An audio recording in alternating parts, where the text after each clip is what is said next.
Hello, hello. I'm going to get started in like 5 minutes. So, everybody who's joining, yeah, if you have product and design questions like off the top of your head, feel free to drop them in or tell me where you're from because I really enjoyed that last week. So, tell me what country, state, wherever. I love knowing where you guys are from. So, feel free to drop that in unless you have questions or do both, which is cool. Nigeria, awesome. Wow, Trinidad and Tobago in the Caribbean. Okay, very cool. South Africa. Okay, okay, a lot of okay, a lot of South Africa. Nice. Thailand, cool. I'm just gonna block some people on here already. Let's see. Oh, amazing. Cool. And any questions that you drop in, I will just scroll back to the top when I get started here in a few minutes, and then I'll start answering them. First come, first serve.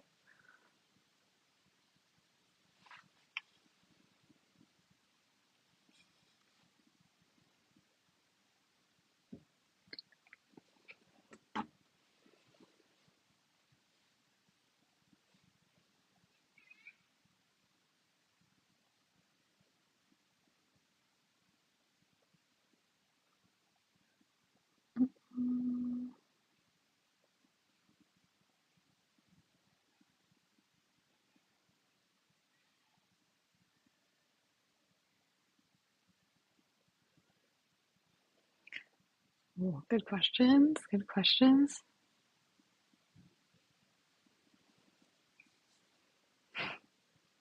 Seeing if I see any familiar names, uh, which their usernames, so hard to remember, but seeing if I see anybody from the last couple of weeks. Nice, 20 of you. Paul, no, you're not late. I haven't started yet. You're early. You're 2 minutes early. Mm-mm-mm. Okay, for the suggesting a free course to study online, you're going to have to be a little bit more specific than that. Study what exactly?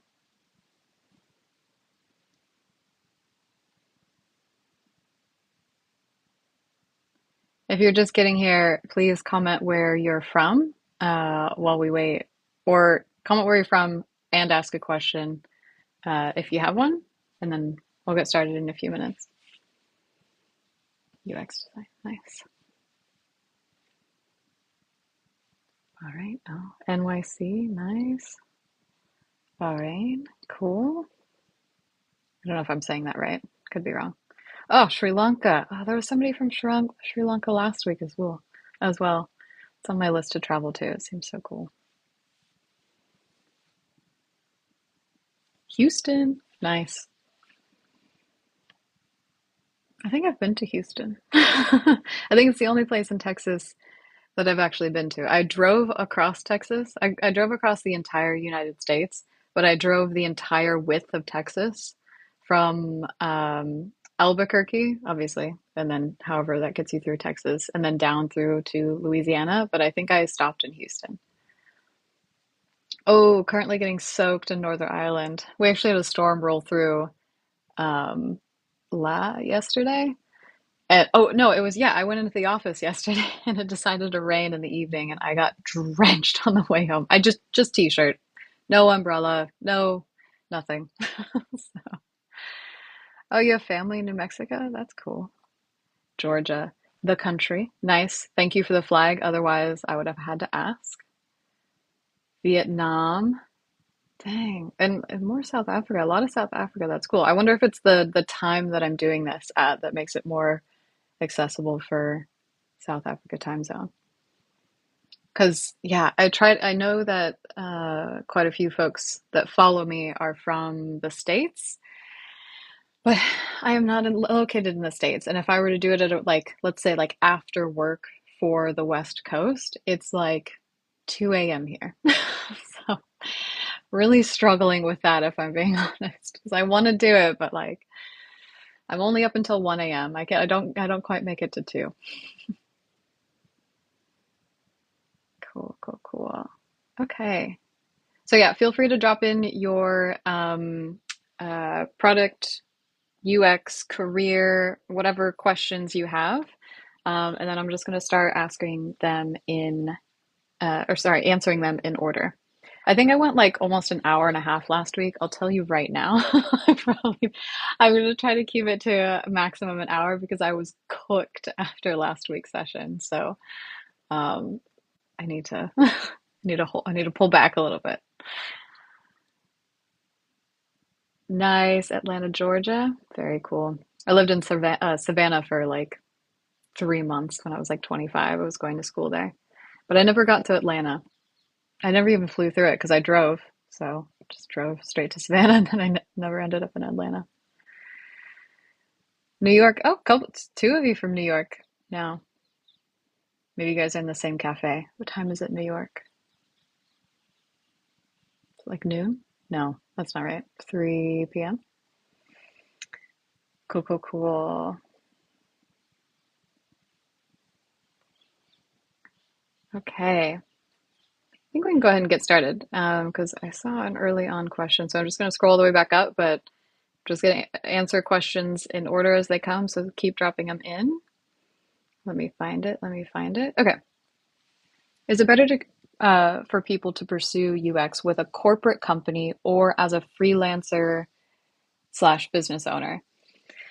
Honestly, it really depends on what you want. Those things are very, very different. I started out freelancing, and it was because I was making the transition from doing front end development to freelancing. So it was my way into actually getting real work doing design, which eventually benefited me greatly to actually get into an agency and then corporations and so on and so forth. So it can really be a gateway to like landing a more secure job. But freelancing, business owning, yeah, you don't have that same sense of security as if you have a salary with, a company, an agency, anything like that.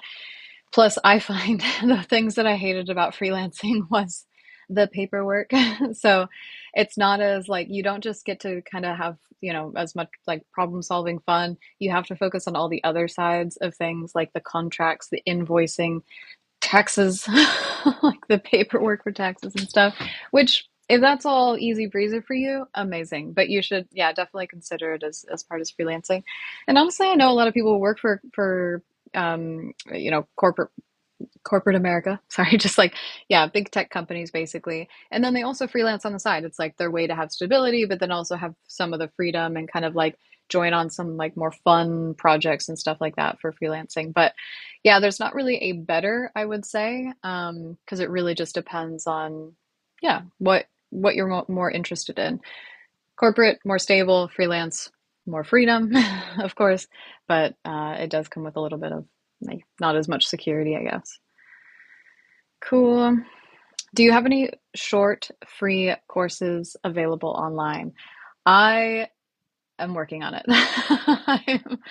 I have 2 courses in mind, and you can sign up for the waitlist if you want to, but they're bite-sized courses. They're not like Learn UX or anything like that, but it's really positioned to help you expand your toolkit. So the one that I have right now is a competitive feature analysis, how to do it, how to present it. And then where I've found that I want to really differentiate myself, or I see an opportunity to differentiate the courses that I create amongst the like billion of courses that are out there, is how to present your work in a way that will actually influence the product direction or your stakeholders. That was the missing piece for me when I was researching loads and loads of courses, even by other content creators, is just that you get to the point, it's like, here's how to do it.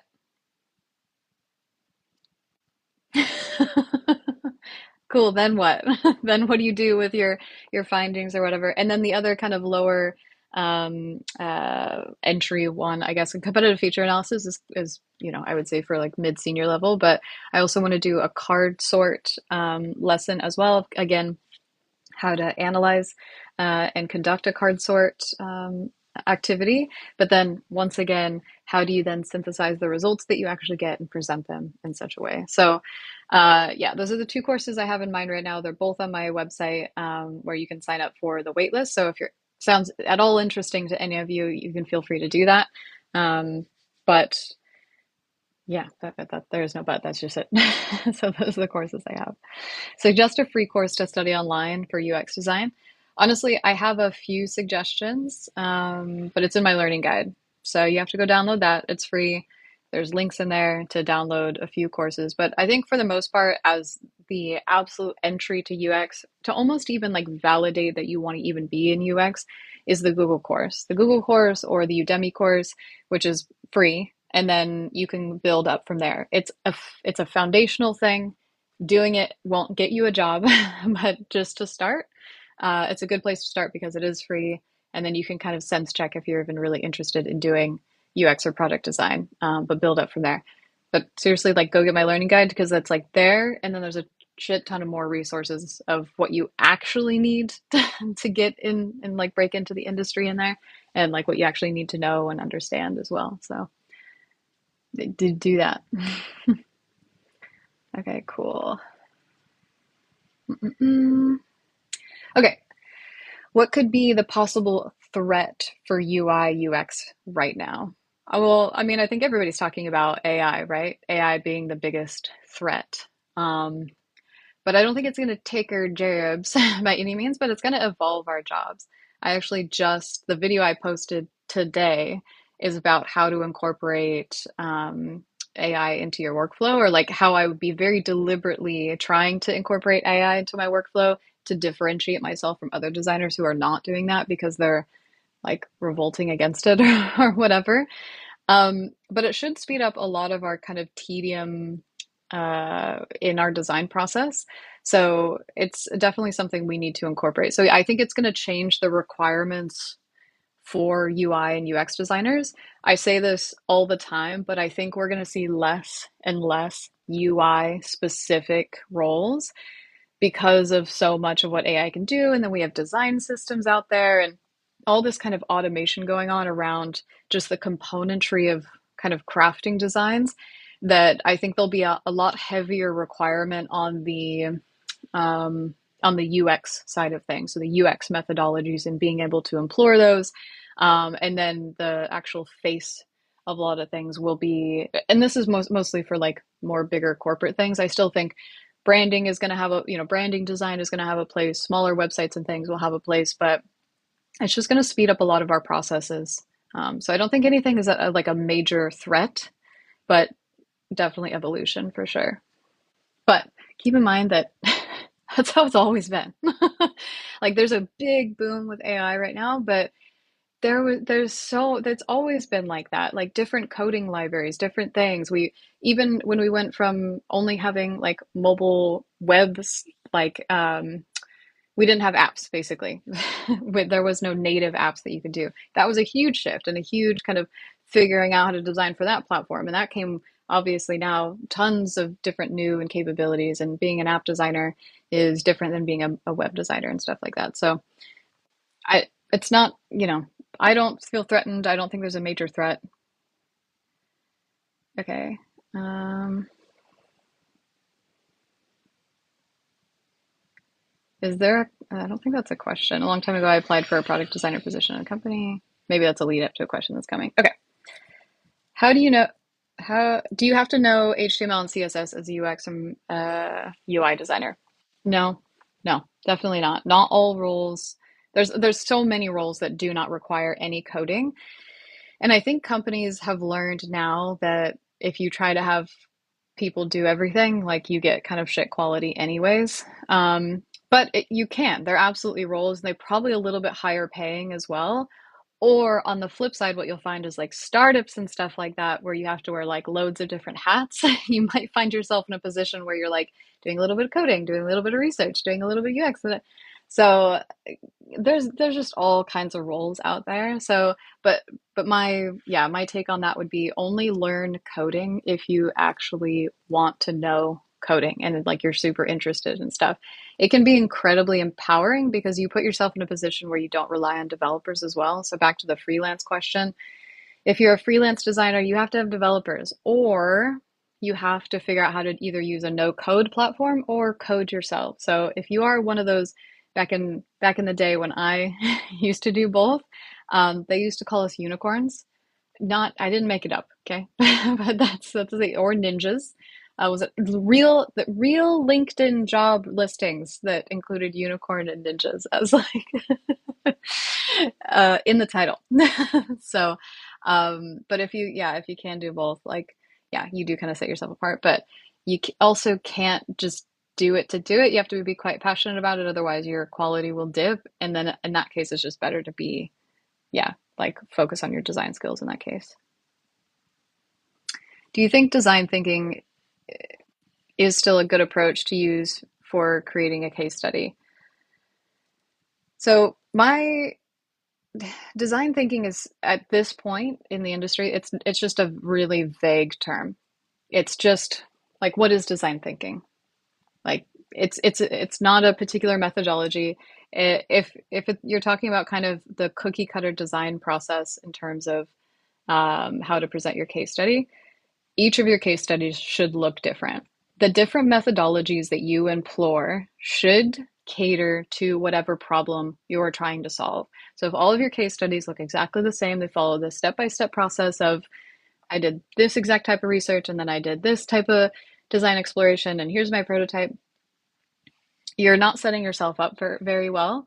Um, as you grow and as you improve as a designer, you know that like, oh, I really need to understand um, the sentiment towards, my music app. So I'm going to do a sentiment analysis test, sentiment analysis survey with some users. Or I really need to get some qualitative feedback because I want to know what users think about this particular flow. And then, of course, you employ kind of user interviews and stuff like that. So yeah, you should be able to adjust and move. And the more advanced you get in your career, the more methodologies you have in your toolkit to apply to different problem spaces, essentially. But design thinking as like a static approach, like because it's the convergence, divergence type of thing. It's too vague, it's too broad. But general rule of thumb is that, yeah, you want your toolkit to expand as much as possible so that you can apply whatever is needed to the problem space that you're faced with. Oh, sometimes this happens, and I think, okay.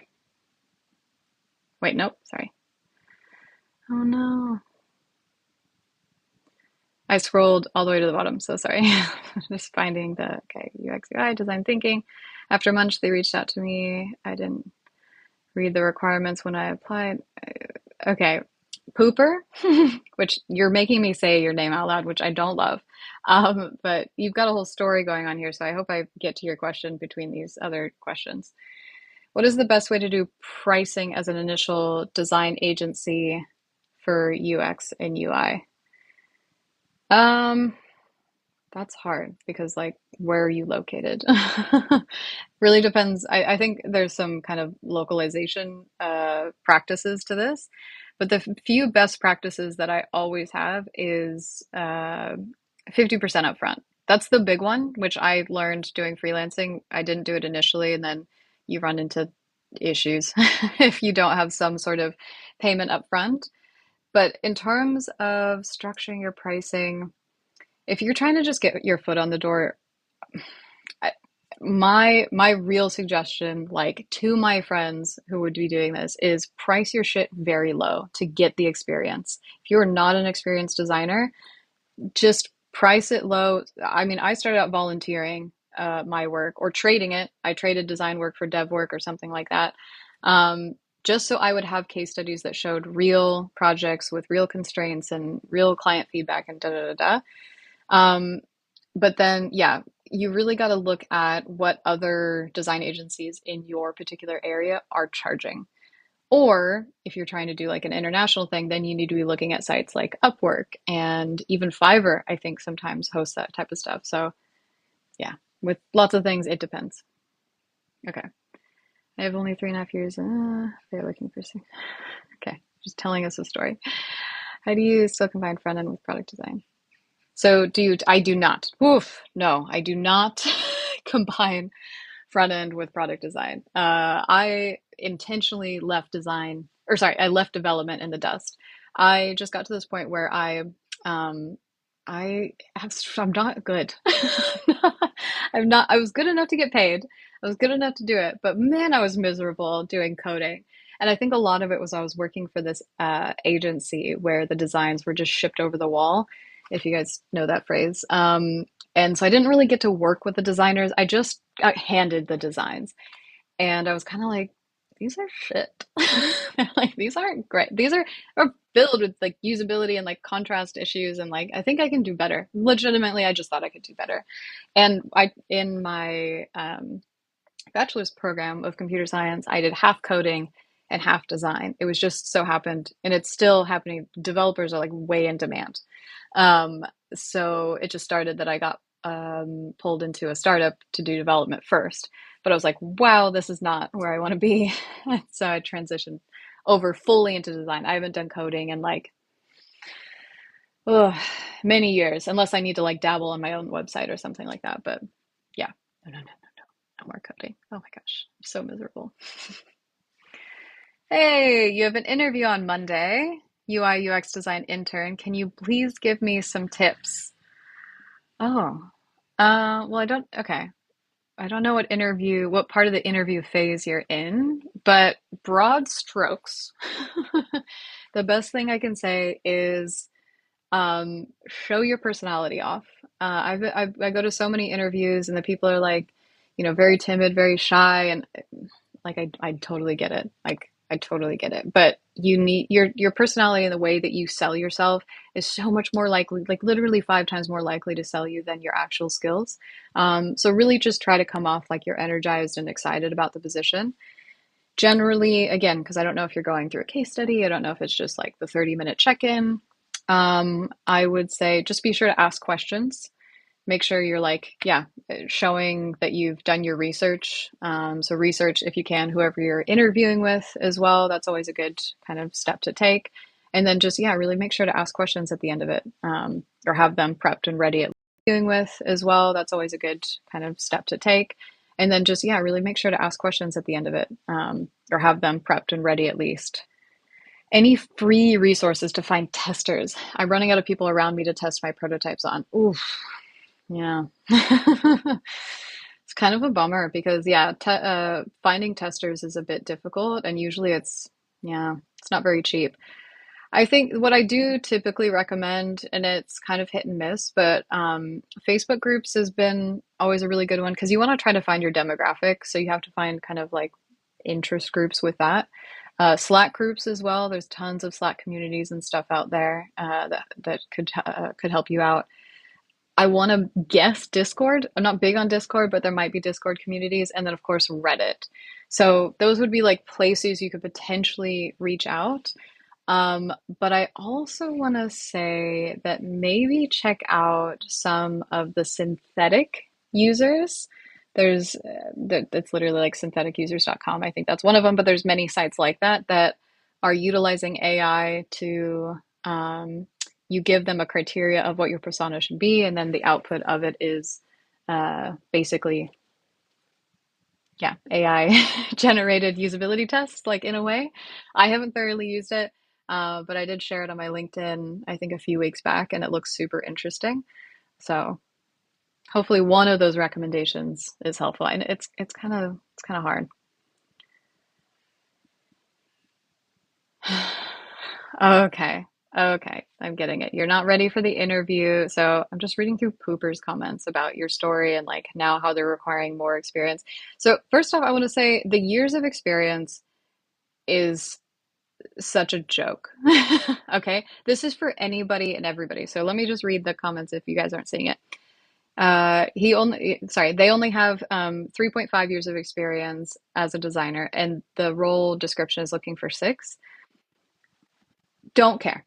I just don't care. If you can get in that interview and you can show them that you have all the skills that they require for that role, Doesn't matter. The years of experience, throw it out the door. There's no reason to kind of lack confidence. I think I was talking in one of the lives a couple weeks, yeah, 2 weeks back, and it's like, how do you not get intimidated by job descriptions? And it's because they're just shooting the breeze. They're shooting for the stars, essentially. So when they put this kind of 6 years, whatever experience, it's a fabrication. It's kind of like an ideal dream state. But even then, they realistically know they're probably not going to get that.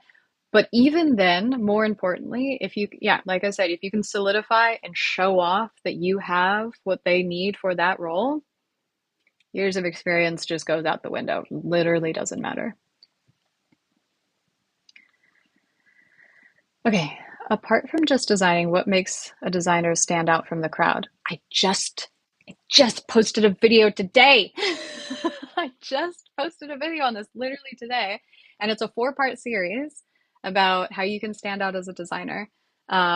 Because I think, yeah, I think you guys are struggling with it with the industry, the job market. Sorry, the job market as it is now.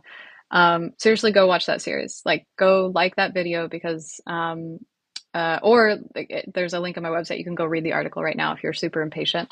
But it is about exactly how to differentiate yourself. So past the bare minimum, past everything, go do it. But in summary, it's incorporating AI into your case studies and showing off how to use AI tools within your design process. Not all of them. There are some that I'm literally like, don't. Okay. I'm not trying to sell AI to everybody. It's like very practically what you can be doing like today. Being like so confident about accessibility. The other one is building a network and how to do that, especially if you're kind of like an isolated designer, and then improving your pitch because maybe the problem isn't your skill set, but maybe the problem is how you sell yourself. And I would bet money that it's having something to do with it. So anyways, that's in summary, differentiating, massively important. Those things are. Yeah, okay. Big Her made the same suggestions, Reddit and Discord. Nice. Okay. Okay. What's happening? Practical ways to use AI on your POV. What? Is that in response or is this like a question that was already there and then I just talked about it? Practical ways to use AI from it has to be from my POV. Yeah, again. Okay. Literally, you guys, okay. I just wrote about this on Medium. And actually to the point, I'm going to write an entire article. So this covers a lot of how you could use AI, but oh, I'm gonna flip you around. Okay, look, this is it. How to set yourself apart in 2024. Posted 2 days ago. And this is literally finding practical ways to incorporate AI into your portfolio case studies. Like, I'm so ahead of you guys. I'm like, I already know what you're thinking. No, but genuinely, a lot of it is using Chat GPT for early stage research, like analyzing the market, finding a target audience, identifying personas for whatever app, website thing you're designing, conducting a competitive analysis, and then also big one for I think a lot of designers because not super experienced in this, but understanding how to measure the success. So understanding like key performance indicators, metrics, all of that, like identifying what you need to know in order to know your design solutions are successful. Another one in here, which do I still have it open? Just show you guys right now. It's in my video, so like go watch that as well. But this is a tool called Attention Insight, and it's a predictive heat mapping tool. It's not predictive, it's a predictive attention tool. So it kind of predicts where users will pay attention on your designs, and you can like A/B test. So you can put 2 different design iterations up there, or you can just see where your designs are like predicting to pull users' attention as well. So I would so be using that. And then other things like improving your process's efficiency with like Miro and FigJam's summarizing and ideation tools in their brainstorming boards. What else? Summarizing research, just massive. Yeah. So kind of high level, but those are the things like how to practically, like actually, I was reading so many articles. I was like, surely somebody's like kind of covered this. But every article that I read was not every article, because a lot of it was like, yeah, prompts that you could use for like research and stuff. But then every other one is like, oh, use like the AI design tools and then just like go from there. And they're not ready. Like great for fun, but they're not ready. And especially if you're a new designer, um, it can give you a false perception of what good should be because you have a harder time knowing how to analyze like if that design output is like usable or not. And so I don't actually recommend that. Thanks, Big Hero. Standing up for me for just like reading comments one by one. just, I eventually get there, guys. I'm sorry. I'm not starting at the bottom, I'm starting at the top. Prompt engineering is, yeah, really good. Yeah, getting really good at prompts to get really good input from language models. It's good. It's good. I've actually just been sharing that a lot in my design community at my company, how to use some things for like internal stuff that we do. And it's just, yeah, it can be really beneficial. I'm all about efficiency. I'm like the most impatient person in the world. So if something can take tedium or time away from my process, I'm all about it. Okay, I'm all about it. Can we connect or follow you on LinkedIn? Yeah. Follow me on Medium, Instagram, TikTok. I guess I'm now on SuperPeer because that's where I'm hosting my design huddles if you want. But yeah, there's a little hand-drawn LinkedIn icon on my website if it goes directly to my profile. So yeah, connect with me on there. I also share a lot of shit on LinkedIn as well. I share a lot of like resources. I've like ramped it up over there. So it's a great way to just get more stuff from me, like more resources, more hot takes on the design industry. So do that. What is, do you guys see it? Did you see that heart, or is it just me that sees it? This little heart guy on top of my head. I don't know if you guys see it or not, or is it just me? How would you learn web design in 2024 if you had to start over? I would go through the steps of my learning guide. Like, no question, I would go through those steps. I particularly put it together for exactly that reason to answer that question because genuinely I was getting all these questions from you guys and yeah, more kind of aspiring designers. And then I started to look into it. I'm like, how do you guys sift through all the information out there? Like there's so much information out there. It's really overwhelming. That was not the case when I was learning web design.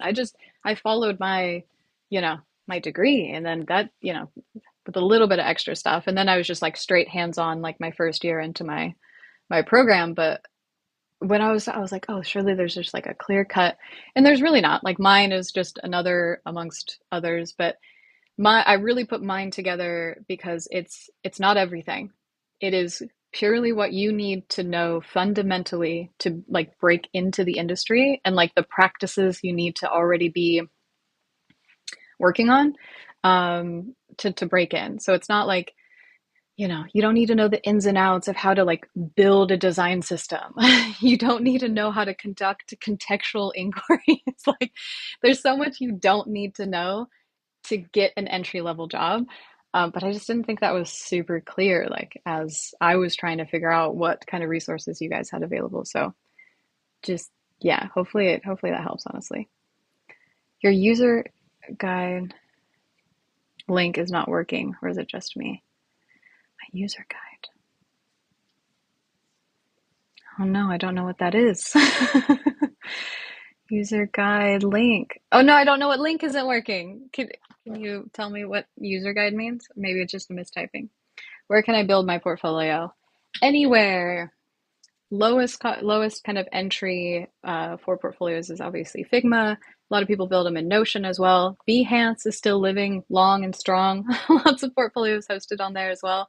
So if you're just like an aspiring designer, I highly recommend those. Once you get into, unless you're just like made of money and you just want to throw money at it, that's cool too. But like Squarespace, Wix, Webflow, Ready Made, all the kind of like, I know a lot of other influencers show kind of a lot of those on here, and they're a pretty hefty price for entry. So yeah, if you're just aspiring, I would start out a little bit lower key, and then you can kind of work your way up to the more, yeah, then you have to pay for hosting and domains and, all the other stuff. So that'd be my suggestion.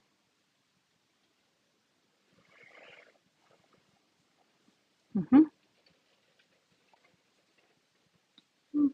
Yeah, I don't know.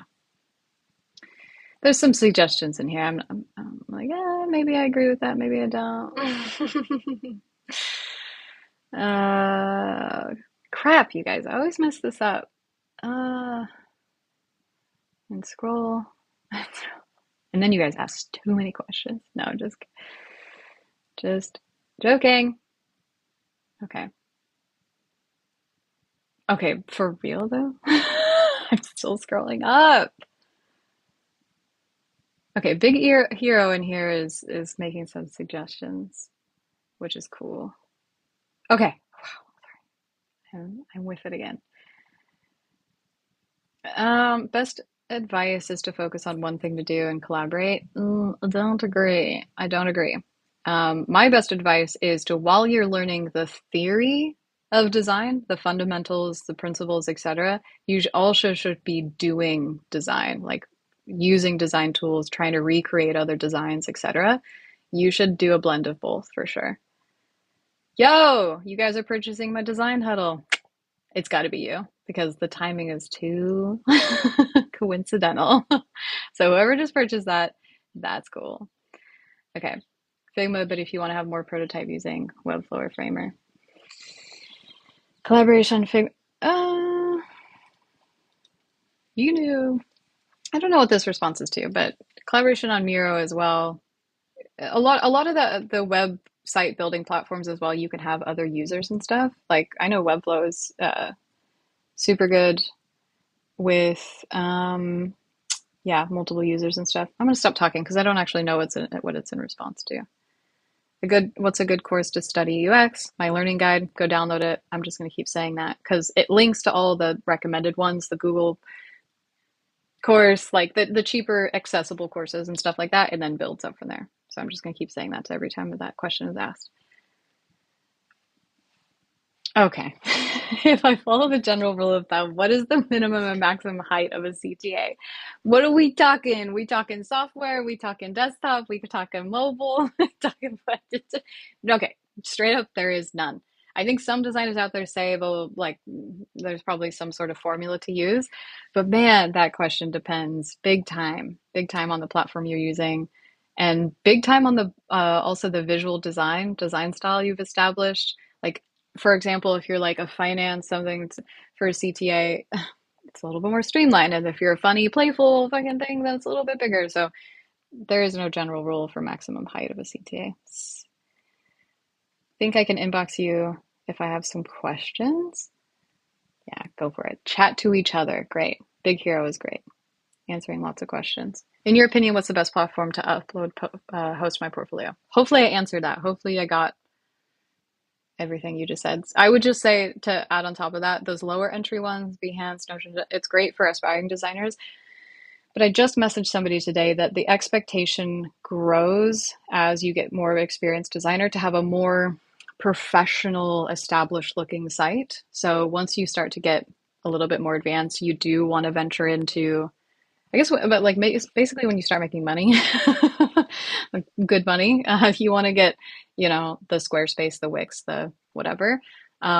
Which again, you can use templates and stuff like that if it's a little bit intimidating. Tons and tons of templates and stuff out there. But general rule, that's what it is. If you have some budget and more beginner friendly, use Framer. Yeah, budget is big. I don't know. I think everybody has different recommendations. Framer, Wix, Webflow, all a little bit different. All also have like pretty good starter templates that you can just modify. I personally 100% know that Squarespace, like across the board, if you're just looking for ease of use, Squarespace is my biggest recommendation. It is so easy, but it is very limiting. So it can be very limiting on what you can do on the site, and that's why it's so straightforward. So if you're just like, beginner friendly, way easier than Framer, in my opinion. So yeah. When clients ask for NDA, shall we charge more? Ooh, good question. I would maybe. I've never done it. Um, but yeah, if that's going to restrict your ability to maybe get more clients in the future, because obviously, right, you can't show your stuff on your portfolio. If it's going to like inhibit you in some way, then yeah, maybe an extra charge is the way to go with that. I would definitely try to negotiate first on the terms of that NDA because you never really know the full potential impact of not being able to show off a really good project. Um, so I definitely try to negotiate that first if like you could show it without exact branding or, switch out the logo and stuff like that, kind of hide the branding name and then still show it off. I'd probably still go that approach first, but if they're totally locked in, like you can't show a pixel, then yeah, maybe more money is the way to go. It's an interesting question. Do you upload your lives to YouTube or something? Very interesting line. I don't. Should I? Should I upload these to YouTube? Would you guys watch these? I don't. Like haven't got into long form content, so that's why I don't have anything on YouTube. I only do short form content. But like, would would you guys? Would that be good? Should I do that? Let me know. Okay, so somebody's saying great if I did. Okay, let me know. If you guys would find that useful, like easy enough, I think I can download these full things or some way. I'd probably figure it out. My mentor said when I show my portfolio and past project, make sure all the measurements are good. Yeah, make sure all the measurements are good. You're a designer. Make sure all your shit's aligned and got good padding and stuff. Yeah, absolutely. But if you're the same person, oh, Big Hero, I don't know if you're the one who asked about the right size for a CTA, but it really just boils down to your design system that you used or didn't use. It should just be consistent. Consistency is very important.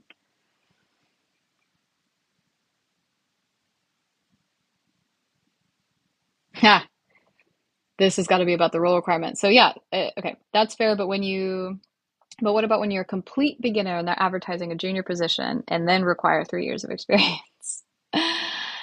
Same. It's the exact same thing. It's the exact same thing. Those years of experience are literally there to like filter people out. If you have 1 year of experience but you can do the damn thing, show them you can do the damn thing. Like you're probably have to little bit more of a challenge to convince them because you don't have just the number to like sell yourself to get that interview. But it's yeah, the experience is so much more important than the actual like length of time. Like I know so many designers, I've become different positions well ahead of what years are listed on what they require.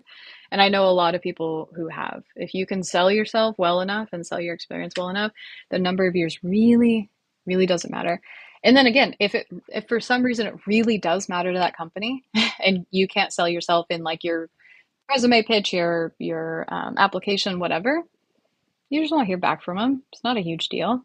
Call them back when you have the number, but don't let it scare you off and like inhibit you from potential opportunities just because somebody's like made that up. 3 years of experience means nothing. Like genuinely years of experience mean nothing because you can be okay, this fucking you got me on a rant now. Because you can be a stagnant designer in some legacy corporate internal tool team and have done nothing but iterate on micro optimizations for 7 years. Are you going to be equally as good as the designer who has changed companies 10 times, works with strategic stakeholders, and, has pivoted and shifted, all over the place, but it's only, they've only done that for 3 years? You know what I mean? Like the length of time is just ambiguous and it doesn't really mean anything. It's really about what you can show. So it just I don't love it. I don't love that years of experience are required because like just show me if you can do the job or not. Let me screen you that way instead. Okay. Okay, you have a phone screening on Tuesday, interview. And so it's a level role and only one project. Nice. Okay, phone screening, yeah, pretty low key. Like you're not going to be running through your like case studies or anything like that. So yeah, first off, good luck. And that's super cool. But they'll just get like kind of a sense check for like your capabilities, your communication style, like your vibe. They're checking your vibe. You're doing a phone screening. So yeah, just come prepped with energy and questions for that type of stuff, and also just anticipate the questions they're going to ask. There's lots of resources online. Anticipate the interview questions. Come prepped. So yeah. Oh, project in my one portfolio. What are they expecting interview to? Oh, it's so broken up. I can't understand. I only have one project in my portfolio. Okay, what are they expecting for interview two? Yeah, small screen to type so many times expectations for associate level interview. Okay. Okay. I think I gave you what to expect for the phone screening, but then if you only have one portfolio, am I reading this right? Then you'll probably be walking through your portfolio if you get past the interview screening phase. Ooh. Really trying to read through the lines here. But yeah. Oh, Big Hero, great suggestion on trying to volunteer and market yourself for small companies to gain some experience. 100% I back this advice. I think I've included it in numerous videos, different content and stuff. Um, Cold emailing small businesses, volunteering your time, getting to work with real clients and stuff is going to boost your credibility above and beyond any of the designers who only stick to prompts and stuff like that. I'm not saying that there's anything wrong, but if you're like trying to increase your odds to get a job, it's a really solid way to do that. How do you get an how do I get an interview in the first place? Be good. No, I know it's really hard out there right now, you guys. But like I was saying before, the video I just posted is all about how to differentiate yourself from other designers because I know it's mad crazy out there. But once you get past like straight fundamentals of like what you need to know as a designer, you got to find ways to differentiate yourself as well. What are the expectations for an associate level UI designer role? Give us your meaning. Okay. um, sorry.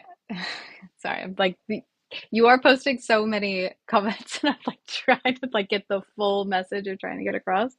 But hopefully they gave you a job description, right? Like surely they gave you the requirements of the role. I can't tell you just generally because an associate level for every company is going to be different. Is it a small or a big company? Like I have to ask you a lot of questions. Um, but generally it's probably equal to a junior designer or maybe a little bit less. And in that case, what I would highly recommend is to go check out my video that's the difference between junior, mid, and senior level designers. Click on the part one of that, and it'll give you a full rundown of what is expected of a junior role, which is probably close to an associate role, like in general terms. But most importantly, whatever the company says they require, because there's just no blank standard. It was your Medium article. It was just click on the link in my portfolio, like my profile, bruh. Like it's right there. Or you can just UX survival guide like on Medium, and I'm sure you'll find me. UX survival guide, one word. Um, but if you go on the link in my profile and you click design resources and you click articles, you'll see the articles, but you can also just go to the Medium, which is up in the menu. Can you not access? Is this the link thing that was going wrong earlier, or what? What's happening? Okay. You have one project. Does that matter? For an associate role, having one project, no. That sounds about right. You probably want to, I would like, regardless of your level three is always kind of the golden number. Nothing you can do about it now because your interview is like now, but just for some reason, knock on wood, because I think you're totally going to get it. But um, definitely try to expand that if you can. Even if you get even if you get the role, try to expand that. Um, yeah. Mm-hmm. Oh, I use AI for writing copy for me all the time. Like to post everything. Yeah, so Big Hero is saying he uses it for sorry, I'm just giving you pronouns that I don't even know. But they use it for AI copywriting and also some guides in the criticize my designs. It's great. Yeah, critique it. Live, they can do live sites and stuff like that. I honestly use Gemini over straight chat GPT because I don't want to pay for the um, the version that has more up-to-date information, that pulls for more up-to-date information. Gemini does it and it's free. It's Google's Gemini. Okay, you guys are like, what's that tool? How do I tell you? What's the best way? Go to that Medium article. If you guys are on my newsletter, you would already have it. So like this is your fault. If you just go, yeah, just go to my website. Okay, just do that. I'll show you. I'll walk you through it because I think you guys need some help. Okay. Okay. This is my website. It's probably mirrored for you guys, maybe not great. See this one right here? It says stand out. Click on that. Clicky click. Okay. Brings you to a Medium article. We scroll down. We scroll down the article. Here's the tool. And here's the link. Okay. And it is it's a predictive, it just, predicts users' attention with AI, essentially. It's like gives you heat maps where you can anticipate you're drawing your users' attention. There's other sites out there like this, but this is the one I recommend. I've been using it. And honestly, it aligns with like the real heat maps that I've set up on my website.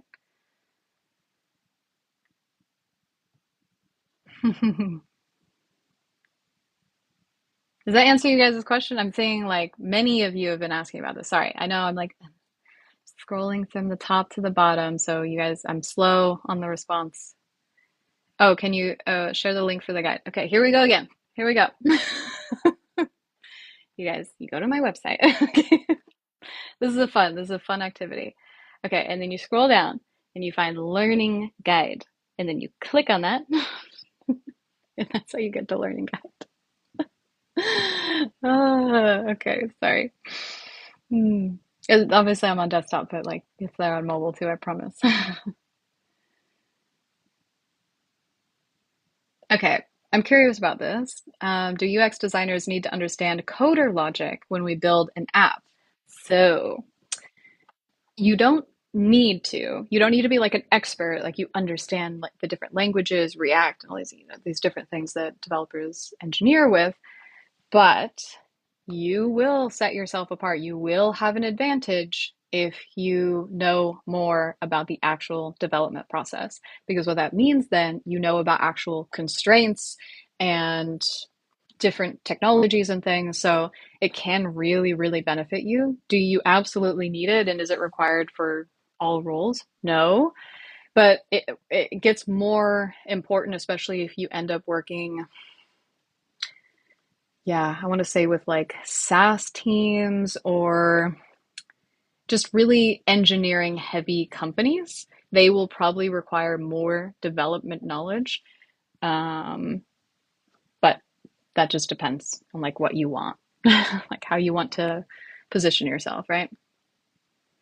I have found, because my background in development, I ended up working with so many developers, and they were like, you are such a breath of fresh air. Like you're the best designer that we've ever worked with, because immediately we could talk about, a lot of it was like either responsive design, or we would talk about React kind of interactive components or like different things like that. And it was, it can really benefit in that way. And then also your PM doesn't have to be kind of this, oh, the designer's just this blue sky thing that we always have to pull it back, pull it back, pull it back. It's like you can kind of go in there thinking about how much you're paying attention to the constraints and how much you're not. You guys are asking about my house progress, which is so nice. It's actually on hold right now. My builders and stuff have gone for the week because here in the Netherlands, everybody does a hiatus during the summer, and legitimately, people just like the companies and just stuff are just closed. They're just closed for, oh, do I have to verify I'm a human or not? Wow, there are 50 new messages. I am so far behind you guys. You are killing it. Okay. But so the company who is holding my new door and window frames is on this hiatus, on vacation, essentially. And it's not like in America where, you just have a different shift of people working. No, everybody's just gone. No one is available. I rocked up to the tile store like a few weeks ago, little sign on their window that says, "We'll be back in 3 weeks. We're on vacation." It's a very almost culture shock to me, but I've lived here long enough now that I'm not surprised, but it's putting my construction on hold. So I do have a couple walls up though, but then all the rest of the walls require the frame. So, ugh, thanks for asking though. Appreciate it.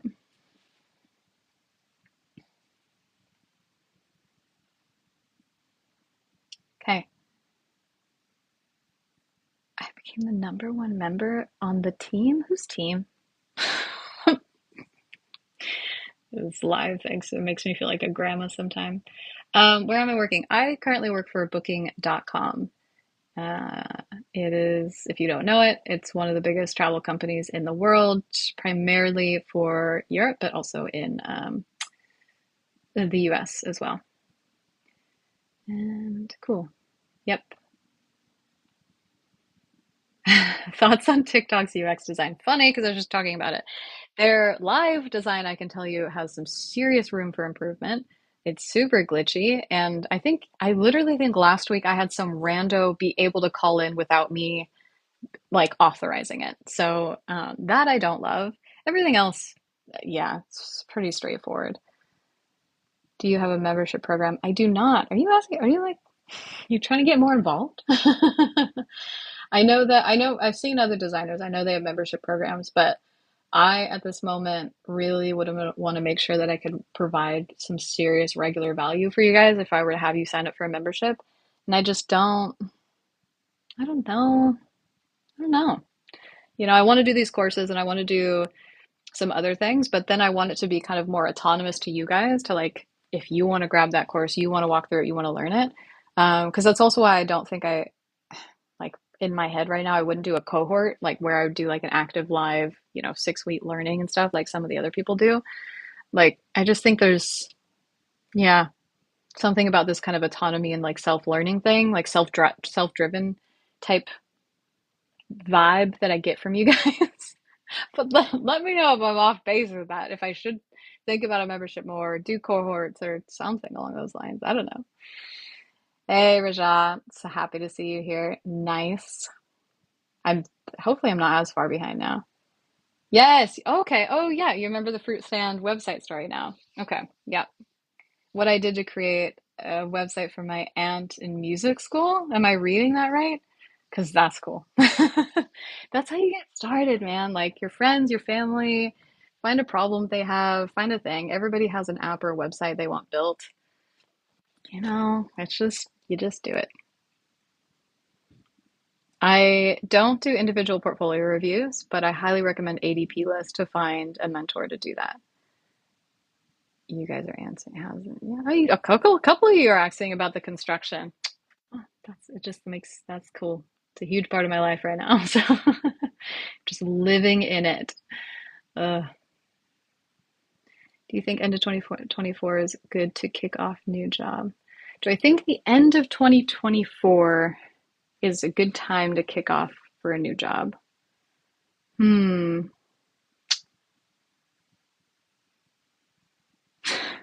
What do you guys think? I haven't been in the job search market for a lot of times, but I know over here in Europe, I want to say in the States as well. But tell me if I'm wrong. Tell me if you guys disagree with this, disagree in the comments. But everything dies in the winter. Like everything slows down. You look at the real estate market, you look at like economy stuff, a lot of things slow down around like the new year. That's all I'm thinking. Like, so if you're like Jan 1st, that's when I'm gonna get a new job. Maybe not. Like, I would wait till the springtime when things get a little bit more going again. But maybe that's not pertinent for like where you live either. Depends on where you are. That's the only thing that comes to mind that would maybe think twice about it. But otherwise, like, yeah, like anytime's a good time to go, like to start searching. Yeah.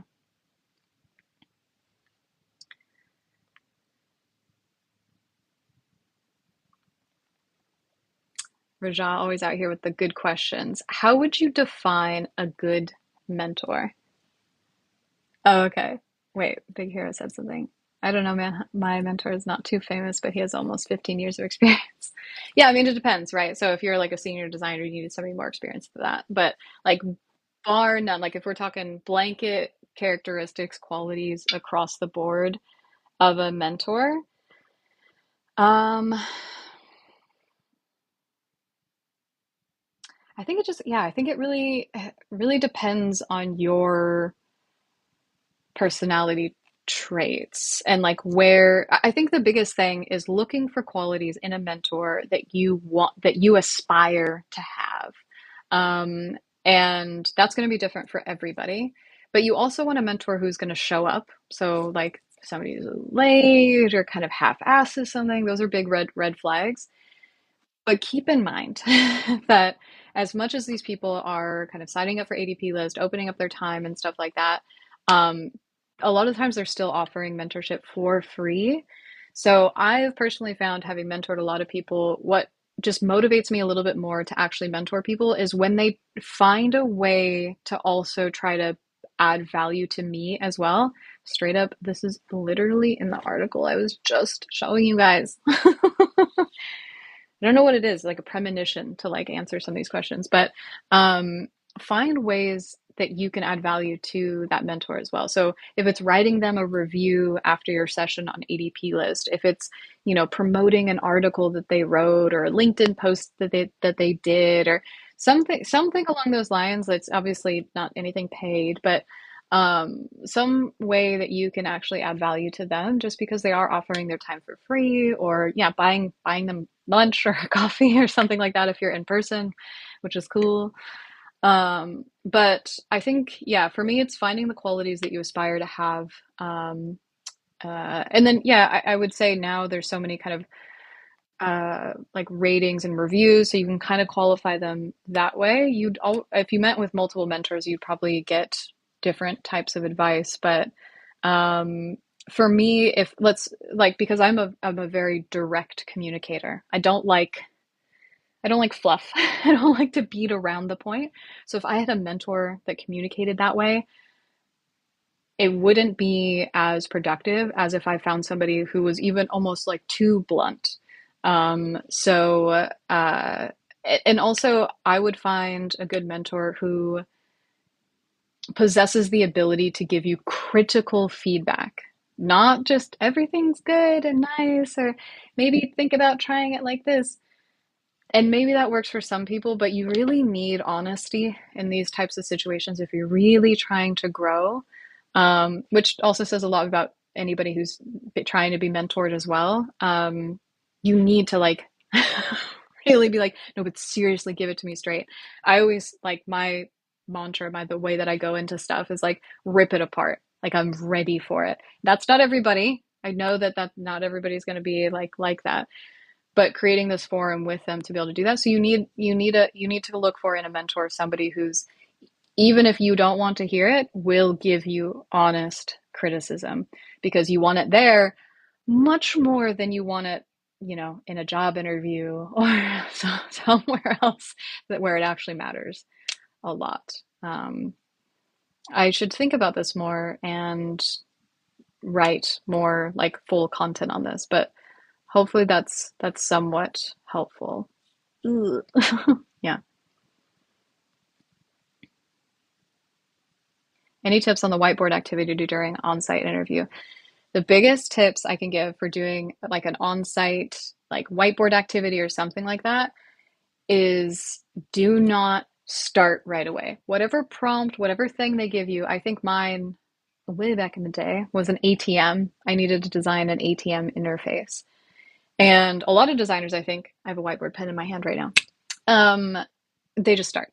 They just start designing and they go right at it. That is so wrong and is going to look so bad. You should be asking a shit ton of questions up front. What's the target audience? Where is this ATM located? What type of traffic does it get? Blah, blah, blah, blah, blah. Lots of so many. Then once you have some idea of all of that stuff, then maybe you can start ideating, because they're not looking straight up, they're not looking for the actual end thing. They're not looking for the most beautiful, well designed, best user experience of um, an ATM. They're looking for your thinking process. They're looking for how you approach a problem. So that would be my tip on that. I said I would only go 45 minutes. It's already been an hour. But there's so many more messages, so I'm gonna keep scrolling. But I'm gonna try to cap myself, you guys. Otherwise, I'm gonna be so dead, and I do have work to do this evening. Yes, Paul recommending small charities. I also recommend animal shelters. That's always a big one for me, or animal sanctuaries, depending on where you live. So good. And honestly, a lot of the time, web design, web development is really expensive. So when you can offer your time, even to give them like an audit, maybe you don't even do a full design or something like that, but they're super good. And I love the, yeah, plus good karma for sure.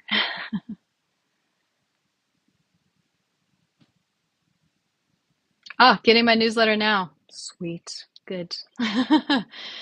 Lots of good stuff in there. I try to share everything that I share on other platforms, like in my newsletter first. So that's always the way to go. Plus, it's like the hub of lots of stuff.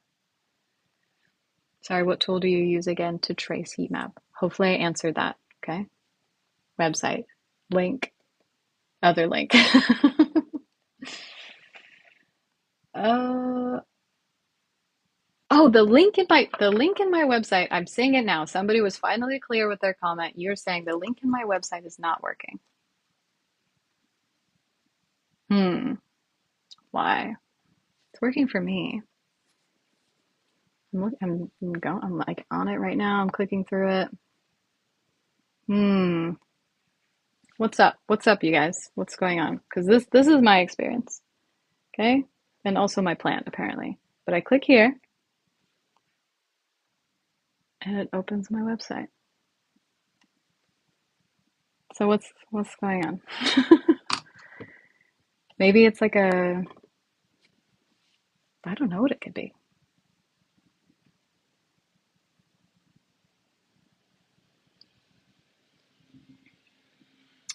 Okay. Do I think Protopy is a good tool for prototyping?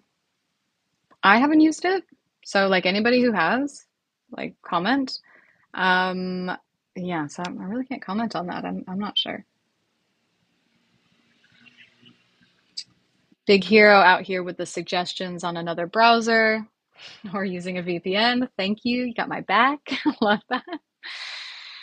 Um, do I offer any mentoring? So I'm not doing one-on-one mentoring right now, but I am hosting design huddles with 7 people maximum. And I just shared that out again in my newsletter. Okay. And can I show you? Where is it? Do I not have it up? Apparently not. Oh, I'm not logged in, that's why. But yeah, so I'm hosting these design huddles. Essentially what it is, it's like this, but we actually have a discussion and it's only 7 people. So you can come in with you can show some stuff if you want, or we can just have a discussion about anything. And then I'm having them for different, wherever you are in your career. So junior designers, mid-level designers, senior designers, and then the last one is leads and DMs. So yeah, if you want to maybe participate in one of those, uh, go to my newsletter because that's where I shared it last. Go through the link on the subscribe link in there, and you'll find it. I probably need to make that more accessible, but I will say the junior session is already sold out.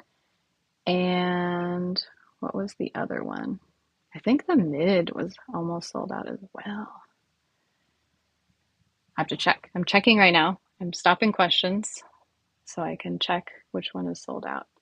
Ooh, only one left in the senior designer, and mid is sold out. Oh my God. No, sorry. Senior designers is not sold out, but there is, yeah, the mid-level one is sold out. So I only have senior and DMs left.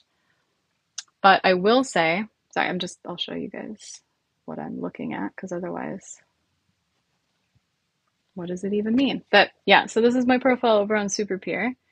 And then these two are sold out. And then these ones have a few seats left. So I probably will be hosting more of those. They seemed pretty popular. So we'll see. But anyways, long-winded answer to say I'm not doing one-on-one mentorship, but I might be doing more of these design huddles, like small group sessions with other like designers, same level designers. To watch your video and watch also on YouTube and enroll in free courses. Working on my portfolio, I need help with the interview process. Yeah. Yeah. Again, these design huddles would be a great place for that. Talk about the interview process, what it takes, what to expect, what questions to ask, what to bring. I don't know. Like whatever you got. I probably have something to say about it. I've been. Oh, you're Ryan. Ryan's a principal. Nice. Me too. That's cool. It's cool that I've run into like designers with lots of years of experience on here. Just super cool. What skills should I learn to become a developer? You are on the wrong live, my dude. I'm not a developer. I don't know what the market is like today or what you need to know, but I know that front end, mobile, like React, back end, so developer is too general, even if I wanted to answer that. Um, hmm. I'm like trying to decipher between like if you're asking me questions or you're responding to other people in the thread. So I'm sorry if I miss anything. Yeah, for me, Big Hero out here. Big Hero is like my moderator today, answering all sorts of questions. I don't even have to get after it. I find September is the last big hiring wave. Okay, yeah, that's good advice. Yeah, September, because then yeah, maybe it's a little bit close to holiday season. Sounds about right. But there's also a dead time during summer, I feel like, as well. Like midsummer is also a bit dead too. What is the best freelance platform for juniors you recommend? I would look locally first, so wherever you're located for sure. Yeah, Canadian, sorry, jumping ahead. Okay, Canadian market doesn't exist at all in the winter. Yeah, because I bet you no one's leaving their house very much. All you guys is snow. But yeah, kind of wintertime stuff like that. Okay, freelance platforms. So junior, yeah, look locally first, wherever you're located. But then if you want to look internationally, then you can look at places like Upwork or Fiverr to take on some projects if you want to build out a profile over there as well. Yeah, see, Big Hero, I don't know. Like the development question is like, what was it take to be a developer? It's like depends on what type of developer you want to be, like for real. So if you just go out there learn HTML and CSS, JavaScript, you're a front end developer, straight up. That's it. Back end is a lot more intensive, and then when you get into like mobile app development, then you have to learn things like React and whatnot. So it depends. Are you guys sick of me saying that? That's like the classic like I think the only reason I wouldn't make a t-shirt that says it depends is because of the the diaper brand in the States. But like that's the quintessential thing that a UX designer says, right? Depends. Always depends. Um I'm a UI UX designer. What could I learn to transition to a product designer role? Honestly, it sounds like you already are. So, the most generalized definition of what a product design role is the fact that you can do UX and UI. So, you're not exclusively UX, you're not exclusively UI, you can do both. And you will find if you go look at job descriptions that the roles you probably already do really do apply for a product designer. The only thing that I would say is that to really investigate further is go find companies that you're really interested to work for, like the best of the best, like your dream company. Go analyze what their product designer role description looks like, find where your gaps are, go try to build out those skills, and maybe work for some not so dream companies in the meantime, just to get experience in those skills as well. And then you can eventually land your dream company. That's what I would do. Mm-mm. Okay. Here in the UX, the market is very low. Some colleagues are 4 months looking for a job. Yep, yep. What part of the UK as well? Are you talking London specifically or just like straight up all over in the UK? I'd be curious. Nice.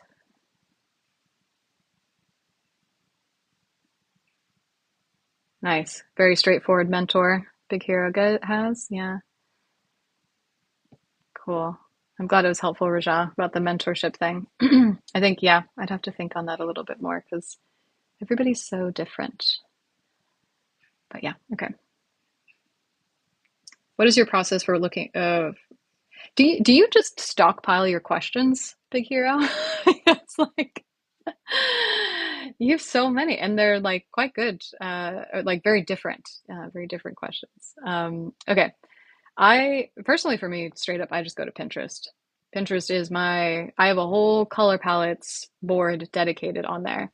Um, but if I was doing an actual client work, then there'd be a lot more involved. But yeah, yeah, if I'm looking for color palettes, Pinterest. And then if I'm looking for fonts, I go to one of the big stock font libraries, which is like Da Font, or I think that's literally like free fonts. Because yeah, you do eventually have to buy them if you want to actually use them, or like 1,001 free fonts. Google Fonts is kind of limited, but I just go to like the biggest font libraries and start going through. Usually, if I'm going for a font with a particular, mood or vibe, then I narrow it down to, whether it's a chunky sans serif or whatever I'm actually looking for. But yeah, that's my process. And then I look through thousands, thousands and thousands and thousands. Okay. Oh, the mid is sold out. Okay, okay, okay. Thanks for checking, Raja. I appreciate that. So the link's working, not for everybody, but nice. Okay.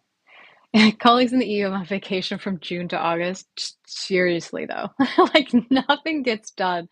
July, especially July and August. Like I'm trying to run some workshops right now, and I knew I'd run into this issue, but the amount of out of offices that I got back trying to schedule this is ridiculous. Very different than America, I will say. But yeah, the dead months, midsummer, and then end of year for sure. hmm But mine is a personal project for a course. I didn't do interviews. What shall I add to my portfolio? You can make a fake project as real as you want to if you try hard enough. So you can do real interviews with similar segments. You can find forums on Reddit, Discord, Facebook, or you can pay. The easiest, if you have money, you can pay for users to test it. You can run surveys with people. Like you can make it real, even if it's fake. Okay, a few more because I think I'm getting to it, to the end of this. Hopefully. Whoa, I'm a junior multimedia designer, mostly in the 3D realm. That's cool. I think the 3D designers are a rare breed, feels like. I guess I just don't cross paths with very many, but kind of makes sense, I guess. There are more roles in London. Yeah, for the UK market, more roles in London, of course, but not many more. It's just tight everywhere. Like just literally easily nowhere you could ask anybody. It's like, oh yeah, easy breezy, just getting a job super fast. It's kind of crazy everywhere. But especially around the tech hubs, right? London, San Fran, Tel Aviv, New York. You talked about AI and UX design. Do you have any thoughts about AI and 3D design? Honestly, I'm probably not educated enough about 3D design to know how AI incorporates it. Obviously, we have the image slash 3D generators and stuff like that, but I actually don't know how that's going to impact your workflow. I imagine, though, for a 3D designer, you guys do a lot of the same type of maybe research and stuff like that we do. So again, any of the tedious tasks that you guys do, I could see it impacting that. But I don't really know specific tools that might be impacting your craft specifically. So sorry about that. Do I prefer agency work or in-house work? Okay, great question because it depends. No, through different phases in my career, I've really enjoyed one or the other. Yep, okay. There's one more question after this, and then I have to go because I can feel it in my voice. But agency work is super cool because you get to work with like so many different types of clients, like from individual like photographers to I think I worked for like a big machinery company that needed to like, take invoices and do these other things with their clients and stuff. But then maybe working for a SaaS company in Silicon Valley, and then just like a donut shop down the street. Like it's so much variety. It's super cool. But it's super fast paced. I loved the people that I worked with which makes a huge difference. And it's just creative. It's just like you're pumping it out. But you don't really get to see the end result of what you created, because like once it's developed and it's live, gone. And some clients have retainers and stuff like that, but like it didn't, not a lot of them did in my experience. So I always wanted, like, is my design good? Like, is it successful? Is it like doing what they need it to do? Like, I feel like it's good. And, of course we'd run some usability testing and stuff sometimes, but you never really got like the full impact of what your design actually achieved, because it was like, peace out. So working for like in-house, like tech in tech corporate companies, you really get to see like the full end-to-end thing, and really see the impact that your design makes on people actually using that product. So yeah, I think through both, it's just been super interesting. I love to see the impact of what I'm doing personally. I also love the complexity of bigger companies. Yeah, but at the same time, if you're a lower level designer in a big company, you might not work on a full product space. You might work on a piece of a product space, where at an agency, you're more likely to work on, the full end to end kind of sitemap of a product, kind of from start to scratch. From scratch to like end, whatever I was trying to say with that, but hopefully that makes sense. Okay. Running out of juice. Okay. One more question, and I'm gonna pick selectively. I'm glad you guys are thinking that this stuff is helpful. It helps me know that, yeah, the information I'm sharing is, yeah, it's landing okay. Um, okay. Yeah, despite us being in different roles, your videos are super informative. Amazing. Thank you. I intentionally do it that way. I have many, many years of experience. I think I'm up to like 12 or 13 now. And I actually design my videos around people, like the audience, like more so you guys. If I talk directly about my day to day, probably not so applicable. So it's good to know though that it's landing, right? Super, super good. Okay, wait, maybe because it's just like, where can I study development, which I can't answer that question. So I think I'm done. I think we did we do it? Oh my gosh. I think we did it. I think I answered all the questions. Awesome. Thank you guys so much. Really been a good one. So many of you also like registered for this, so it was cool to see how many of you were like anticipating to join. So that was super awesome. Like I mentioned, the link in my bio also has those design huddles. And just because the mid and junior are sold out, just make sure to sign up for my newsletter, because like that it all went to my newsletter basically. Like they just got them all. So make sure to do that if you're not on it, and hopefully the link works for most of you. But thank you for your awesome questions. And I will say I probably won't be doing as frequent as lives, because those huddle sessions are coming up, and I like can't do both. I think I'll die. So yeah, but thank you guys so much for your questions, and hopefully I will see you on the next one. Cool. Okay, peace out. Bye.